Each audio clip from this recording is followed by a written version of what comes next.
Hello and welcome to Mount & Blade 2 Bannerlord Blog 8, Engine Power. This time, we've decided to make a video in order to demonstrate some of the features of our powerful new engine for Bannerlord and how they work in our all-new editor. As standard, all of the features shown in this video that we use to develop the game will be made available to modders. As you may already know, we use our own in-house engine for developing our games. This gives us greater flexibility and allows us to implement the engine features exactly as we want. One of the requirements we had for Bannerlord was to have much better graphics and animations without sacrificing gameplay or performance. Therefore, our engine team set out to create a much more powerful game engine that would satisfy our unique needs for our next game by supporting much larger maps, bigger, more complex battles, and have hundreds of agents acting independently in real time. In the editor, terrain elevation can be generated randomly or imported from a height map image. Likewise, materials can be imported directly into the editor, as you can see right now. As the various terrain types are imported, the layers of snow, rock, grass and earth come together to make a realistic environment, which has been prepared using a standard format. The terrain can also be sculpted and repainted from inside the engine. And here's the result: around 225 kilometers squared of mountainous terrain, much larger than any area in our previous games. We can also adjust the water level from inside the editor, tweak its opacity and color, with the result immediately visible. This makes it easy to tweak and adjust on the fly. As mentioned in our previous blogs, we have a tremendous amount of control over the atmosphere, with standard variables like fog density and color, wind, sun color, strength and position, as well as advanced features like Rayleigh scattering, Mie particle size, and post-FX options. The editor itself is a fully customizable professional tool. All of its elements can be switched on and off, scaled, snapped and tabbed into any position, and even separated into different windows, something that users with multiple monitors might make use of to maximize their view of the scene.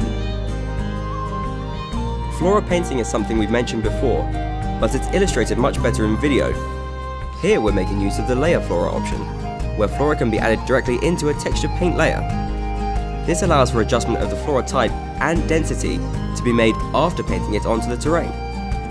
Flora includes plants and trees, but the system also works well for brushwood, small rocks and mushrooms. The engine automatically snaps all flora to the ground and morphs it for a natural effect, so the terrain can easily be re-sculpted even after adding flora. This adds freedom to the workflow of creating a scene. Flora can also be added independently of paint layers, which tends to work better for big objects like trees.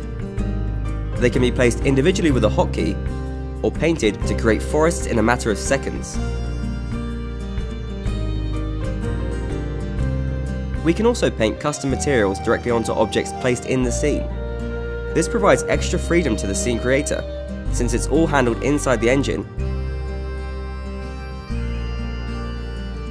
It's a way to break up the repetitiveness of the wall texture by adding extra detail. This is particularly useful for adding wear and age to objects. Here is a demonstration of our decal system, being used to apply a simple puddle onto the ground. This projects directly onto the terrain, allowing for an easy addition of unique details with no clipping errors. The engine also includes a class system for objects that use special scripts, just like these turning sails on the windmill.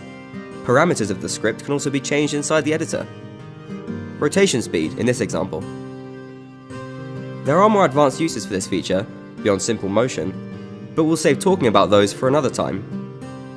Tessellation allows us to achieve super high levels of detail by adding extra geometry nearer the camera. With the wireframe activated, you can see how the engine only adds detail where it will be visible, while distant terrain stays at a low polygon count for optimal performance. Thank you for watching our 8th Bannerlord developer blog. For the latest info and updates, follow us on Twitter and like us on Facebook.